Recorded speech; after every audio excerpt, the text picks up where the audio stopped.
I am standing in front of my parents' house, the key cold in my hand, trying to process that this place is mine now. The silence inside should feel peaceful, but it does not.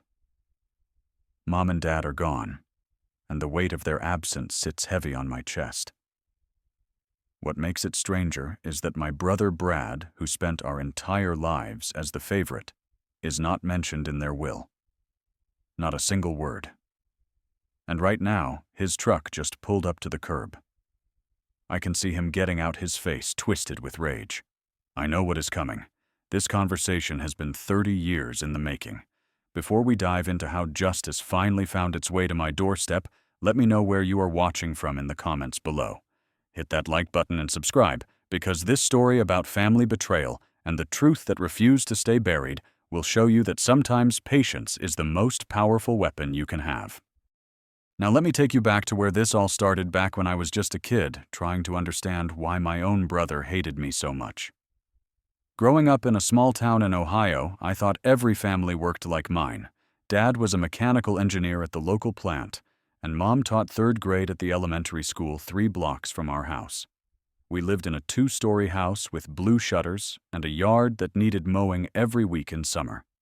From the outside, we looked normal. Perfect even. Brad was 3 years older than me, and from the moment I have memories, he was the golden child. He played every sport, brought home report cards covered in A's, and knew exactly what to say to make our parents beam with pride. I was different. Quieter. I liked drawing in my sketchbook, reading under the big oak tree in our backyard, and building things with my hands. I was not bad at school, but I was not Brad. And in our house, that meant I was always second place. I remember the day I won 1st place in the county art competition. I was in 5th grade, 10 years old, and I had spent weeks on a watercolor painting of the covered bridge near our town. When the judges called my name, I felt like I was floating. I ran home with the certificate clutched in my hand, bursting through the front door to tell Mom and Dad. But Brad had gotten home first. He walked in 5 minutes before me with a trophy from his soccer tournament. The living room erupted with cheers. Dad lifted Brad onto his shoulders. Mom took a dozen photos. When I held up my certificate, Mom smiled and said, "That is wonderful, honey," then turned right back to Brad's trophy. Dad told me to put the certificate somewhere safe. I put it in my desk drawer. Brad's trophy went on the mantel front and center where everyone could see it. That was when I started to understand the pattern. Whatever I did, Brad did something bigger, louder, more impressive, and our parents ate it up. But the awards and achievements were just the surface. The real damage happened behind closed doors, when it was just me and Brad. He started finding ways to make my life miserable. Small things at first. He would hide my homework so I could not turn it in on time. He would accidentally spill juice on my school projects the night before they were due. He would take my favorite books and return them with pages torn out. And when I told Mom or Dad, Brad always had an explanation ready. I did not touch his homework. Maybe he lost it himself. It was an accident. I did not see his project on the table. Those pages were already ripped when I borrowed it. He was so smooth, so convincing. And because he was Brad, the perfect son, they believed him every single time. The worst incident happened when I was 13 and Brad was 16. Mom had a porcelain vase that she loved, a wedding gift from her grandmother. It sat on a shelf in the hallway, and everyone in the house knew not to go near it. One Saturday afternoon, I was in my room reading when I heard a crash. I ran out to find the vase shattered on the floor. Brad was standing there staring at the pieces, and when he saw me, something flickered across his face. Not panic. Calculation. By the time Mom got home, Brad had his story ready. He told her that I had been angry about getting grounded the week before for something I did not even do. He said I had thrown a basketball down the hallway in a tantrum and knocked the vase off the shelf. He said he tried to catch it, but was too late. He even had fake tears in his eyes when he apologized for not being able to save it. I tried to defend myself. I told Mom I had been in my room the whole time. But Brad cut me off. You are always blaming me for your mistakes. Just admit what you did. Mom believed him. I got grounded for 3 weeks. No friends, no television, no leaving the house except for school. I remember sitting in my room that night staring at the ceiling and seeing Brad walk past my door. He glanced in, and for just a second, he smirked. That was when I knew. He was not just my brother. He was someone who enjoyed hurting me. That pattern continued all through high school. Every time something went wrong, Brad found a way to pin it on me. Every time I tried to speak up, he twisted the story until I looked like the problem child. Mom started saying things like, "Why cannot you be more like your brother?" Dad would shake his head and mutter about how I needed to get my act together. They could not see what was right in front of them. Or maybe they did not want to see it. By the time I graduated high school, I had made a decision. I was going to get out. I applied to colleges far away and got accepted to a school in Seattle with a strong architecture program. I packed my bags and left Ohio without looking back.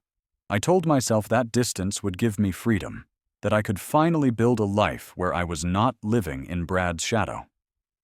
College in Seattle was everything I needed.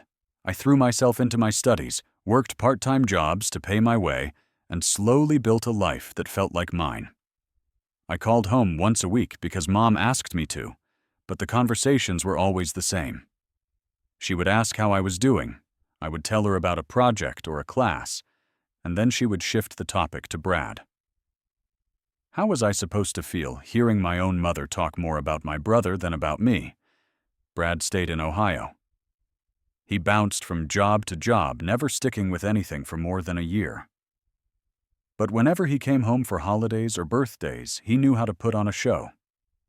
He would bring flowers for Mom, help Dad fix things around the house, and act like the devoted son. Meanwhile, I was the one living hundreds of miles away, building a career, trying to make something of myself. But in their eyes, Brad was the one who cared. I came home for Thanksgiving the year I turned 26. I had just finished a major project at the architecture firm, where I worked a community center design that had been featured in a local magazine. I was proud of it. I thought maybe this would be the thing that made my parents see me differently. I brought a copy of the magazine to show them. At dinner, I slid it across the table and explained the project. Dad glanced at it, nodded, and said, "That is nice, Clifford." Then he turned to Brad. "Have you talked to your brother lately? He is going through a rough patch at work."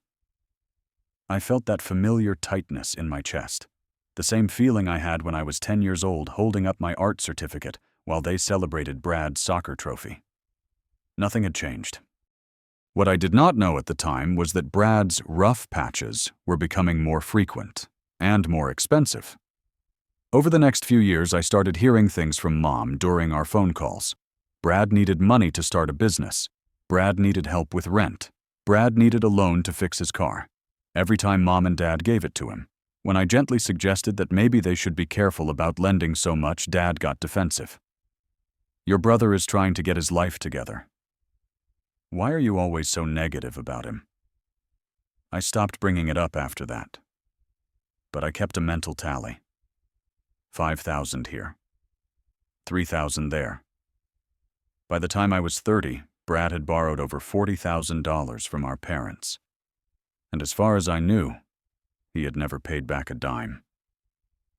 Then came the call that changed everything. I was 32, sitting in my office in Seattle when Mom phoned. Her voice sounded strained.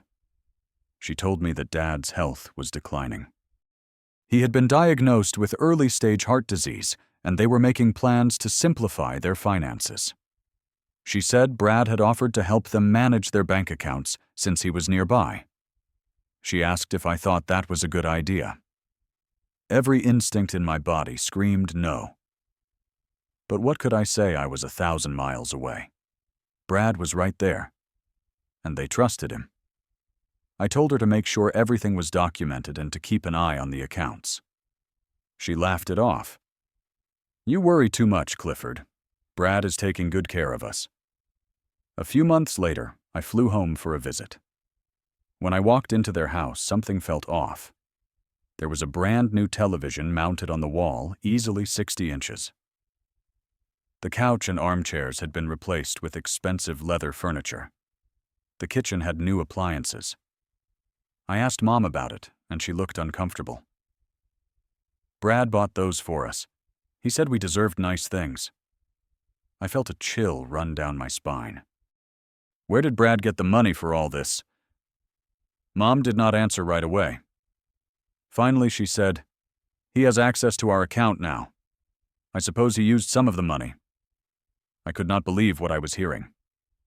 I found Brad outside washing his truck in the driveway and confronted him.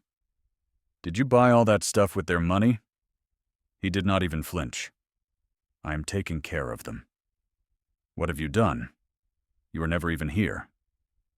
I wanted to hit him, but I knew that would only make me look like the bad guy. So I went back inside and tried to talk to Dad. I explained that Brad was using their money for himself, that this was not okay. But Dad cut me off. "Brad is here. He is helping us. You moved away and built your life. Let your brother do what he thinks is best." That was the moment I realized I could not save them from Brad. They had chosen him a long time ago, and nothing I said was going to change that. The call came on a Tuesday morning 2 years later. I was 34 years old getting ready for a meeting when my phone rang. It was a number I did not recognize, but something told me to answer. A woman's voice on the other end told me there had been an accident. My parents had been driving home from a grocery store when another car ran a red light and hit them.